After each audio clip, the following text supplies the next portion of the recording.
5 राज्यों के चुनाव में सियासी उलटफेर देखने को मिला है और पूर्व से लेकर के दक्षिण तक अब बीजेपी की सरकार बन रही है। पश्चिम बंगाल में पहली बार बीजेपी अपनी सरकार बनाने जा रही है। पार्टी 10 साल में 3 सीटों से लेकर 206 सीटों पर पहुंच चुकी है, जिसको लेकर के पीएम मोदी ने भी कहा कि अब ये जो साधना थी वो सिद्धि में बदल गई है। तो वहीं असम में बीजेपी ने हैट्रिक जीत हासिल की है। 3 बार से लगातार बीजेपी को जीत मिल रही है असम में, जो कि एक बहुत बड़ी अचीवमेंट भी है।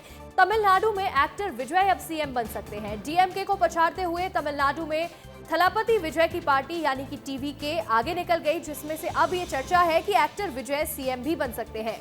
केरलम की बात करें तो 10 साल के बाद एक बड़ा बदलाव आया है। कांग्रेस की पार्टी वापस से यहाँ आई है, यानी कि यूडीएफ अब यहाँ अपनी सरकार बनाएगी। लेफ्ट सरकार अब पूरे देश में कहीं पर भी नहीं है। एक आखिरी राज्य जो कि केरल था, वहां पर भी अब लेफ्ट की सरकार नहीं है, बल्कि अब यूडीएफ अपनी सरकार केरल में बनाने जा रही है।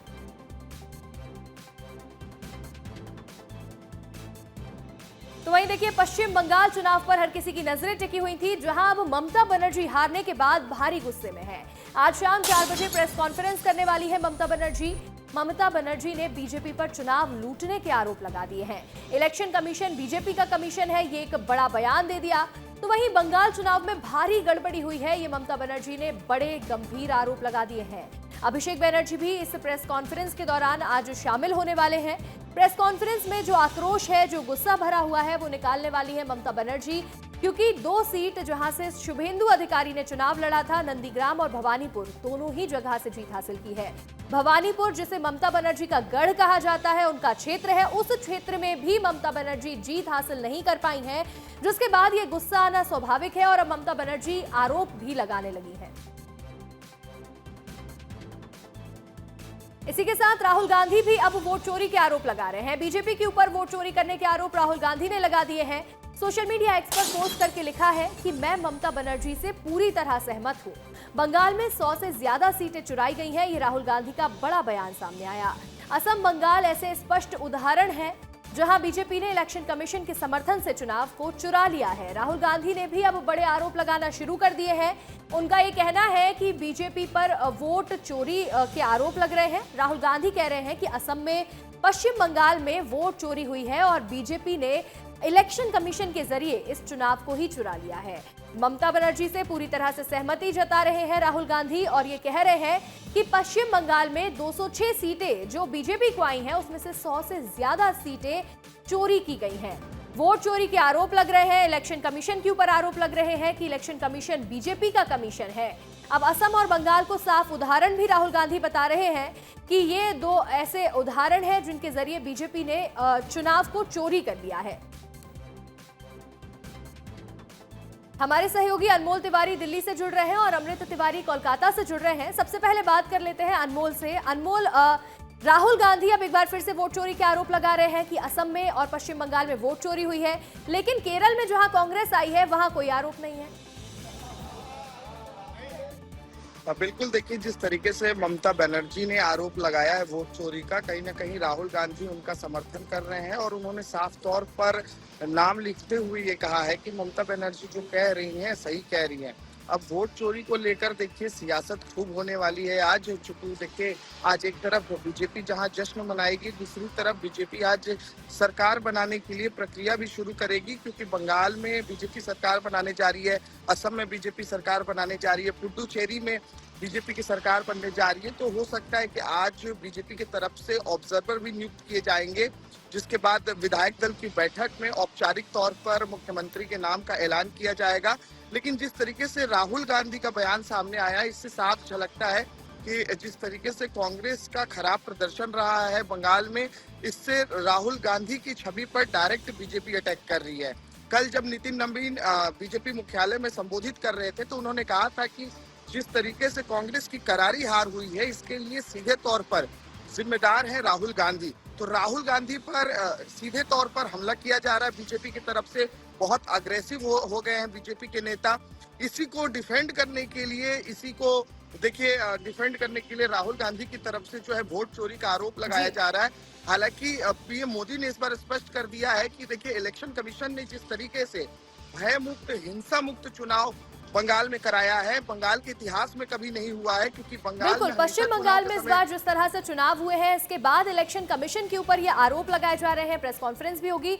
अमृत हमारे साथ जुड़े हैं। अमृत, अब जब प्रेस कॉन्फ्रेंस होगी, ममता बनर्जी इस प्रेस कॉन्फ्रेंस में आएंगी, तब क्या देखने को मिलेगा? क्योंकि यही होता है, चुनाव के नतीजे आते हैं और अगले दिन ये खबर जरूर आती है कि वोट चोरी के आरोप, ईवीएम हैक होने के आरोप, जो राहुल गांधी भी कर रहे हैं। देखिए, यहाँ पे थोड़ा समझना होगा, ममता बनर्जी सीधे ईवीएम पे नहीं, उन्होंने प्रोसेस पे सवाल उठाए हैं। और कल ही 7:30 बजे जब वो अपने भवानीपुर काउंटिंग सेंटर पहुंची थी, तो उन्होंने इस बात को जो है उठाया था और उसके बाद ये आरोप लगाया कि उनकी जो काउंटिंग है वो बहुत ही गलत तरीके से हो रही है, स्लो की जा रही है। और साथ ही ये भी आरोप लगाया कि उनके जो असाइंड किए हुए जो कार्यकर्ता थे, जो भीतर काउंटिंग सेंटर पर तैनात किए गए थे, उनको वहाँ घुसने नहीं दिया गया। तो ये गंभीर आरोप उन्होंने ममता बनर्जी ने लगाया। हालांकि शुभेंदु अधिकारी जो है इसको लेकर के बड़ी ही मजाकिया लहजे में उन्होंने कहा था कि जब ये हार की बारी आती है तो लोग इस तरह के बयानबाजी करते हैं। चूंकि अब ममता बनर्जी 4 बजे प्रेस कॉन्फ्रेंस करने वाली है और इस प्रेस कॉन्फ्रेंस से काफी कुछ साफ होगा कि टीएमसी जो है इस चुनाव को लेकर के, हालांकि उसके पास ऐसा नहीं कि कोई बहुत बड़ा वैधानिक रास्ता बनता है, लेकिन आरोपों के हवाले से अब क्या और आरोप लगाने जा रही है, ये देखने वाली बात होगी। क्योंकि ममता बनर्जी के तमाम लीडर जो है वो आज आप देखेंगे, जितने भी अखबारात देखेंगे, जितने भी आप सोशल मीडिया देखेंगे, उसमें वो लगातार इस बात पे जोर दे रहे हैं कि हम अभी ग्राउंड छोड़े नहीं, हम लड़ने वाले हैं। तो लड़ाई किस तरह से आगे बढ़ेगी, किस तरह से वो काम करने वाले, ये सोचने वाली बात है। फिलहाल मैं आपको पश्चिम बंगाल से जो अखबार छपने वाले हैं कोलकाता एडिशन के, मैं थोड़ा अपने दर्शकों को दिखा दूं कि अभी इतनी बड़ी प्रचंड जो जीत भारतीय जनता पार्टी को मिली है, वो पश्चिम बंगाल में इस चीज को लेकर यहाँ की मीडिया, यहाँ के स्थानीय जर्नलिस्ट किस तरह से लिख रहे हैं वो दिखा रहा हूं मैं आपको। आनंदो बाजार पत्रिका यहाँ की सबसे जो है मशहूर अखबार है और इसमें देखेंगे कि लिखा गया है ममता पतन, बीजेपी उदय। ये जो है हेडलाइन जो है इस अखबार ने दिया है कि ममता पतन, बीजेपी उदय। और साथ ही साथ ममता बनर्जी जिसका हम जिक्र कर रहे थे, 7:30 बजे जो पहुंची हैं, ये बंगाली अखबार है, इसमें जो है ये बांग्ला का अखबार है, इसमें यहाँ पे दिखाई दे रहा है कि ममता बनर्जी उन्हीं आरोपों के हवाले से जो है यह बात कहते हुए दिखाई दे रही है। जाकि शुभेंदु अधिकारी जो है वो भी दिखाई दे रहे हैं और शुभेंदु अधिकारी ने तो यहाँ तक कहा है कि मुझे सिर्फ हिंदुओं का वोट मिला है, मुसलमानों ने टीएमसी को वोट दिया है। तो ये चीज़ें मैं आपको दिखा रहा हूँ। दूसरा मैं आपको ये अखबार दिखाता हूँ जो आपको, ये टाइम्स ऑफ इंडिया है। टाइम्स ऑफ इंडिया का जो कोलकाता एडिशन है, इसमें दिखा है BJP is Bengal Janata party. देखिए हेडलाइन पर गौर कीजिएगा, BJP is Bengal Janata party और विजय दिवस इन तमिलनाडु, यानी जो विजय वहां जीते हैं थलापति विजय, उनके लिखा है विजय दिवस इन तमिलनाडु और केरला लव फॉर कांग्रेस। तो ये जो है आप देखेंगे। और एक और महत्वपूर्ण अखबार है, ये टेलीग्राफ में दिखाना चाहूँगा, जो अपने हेडलाइन के जरिए तनकीद करता रहा है और ख़ासतौर पे केंद्र सरकार पे जिसने बड़ी हार्ड लाइन अपनाता रहा है। लेकिन देखिए, अब देखिए टेलीग्राफ ने अपना फर्स्ट पेज ही भगवा कलर से जो है रंग दिया है। जो हेडलाइन है देखिए, ये भी पूरी तरह से जो है सैफरन हो गया है, बीजेपी इज बंगाल। और आप देखेंगे कि यहाँ पे हावड़ा ब्रिज जो है वो दिखाई दे रहा है, जो कि प्रतीक है कोलकाता का, यहाँ की विरासत का। तो ये देखिए, जो टेलीग्राफ केंद्र सरकार पे तनकीद के लिए जाना जाता था, इसकी हेडलाइन पे सभी लोग गौर करते थे, वो अखबार जो है यहाँ पे किस तरह से बीजेपी के हिसाब से जो है ये उनके जो जीत को लेकर के, जो प्रचंड जीत है, इसने अपने फ्रंट पेज को भी उस प्रचंड जीत के लिए डेडिकेट करता हुआ दिखाई दिया है। पश्चिम बंगाल में जो बुद्धिजीवी वर्ग है, अब चाहे वो आम वोटर है, अब वो वोकल हुआ है।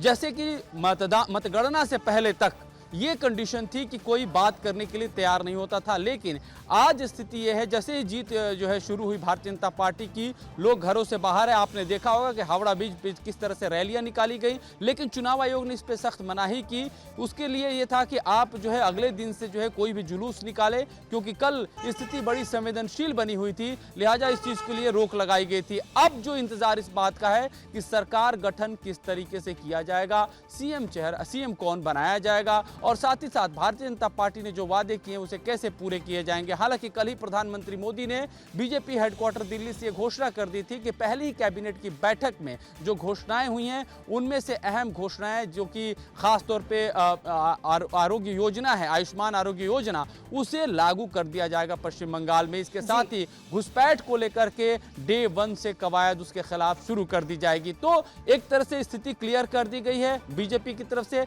टीएमसी क्या बोलेगी उसका इंतजार है। बिल्कुल अमृत, जिस तरह से आप ये न्यूज़पेपर भी दिखा रहे थे कि बीजेपी इस बंगाल, अब उसमें छापा गया है, सेफ्रन कलर का यूज किया गया है। अब बीजेपी इस भरोसे पर कितना कायम रह पाती है ये देखना होगा, और टीएमसी की आज प्रेस कॉन्फ्रेंस में क्या जवाब ममता बनर्जी देती है, इस पर भी नजरें रहेंगी। आप दोनों का हमारे साथ जुड़ने के लिए शुक्रिया।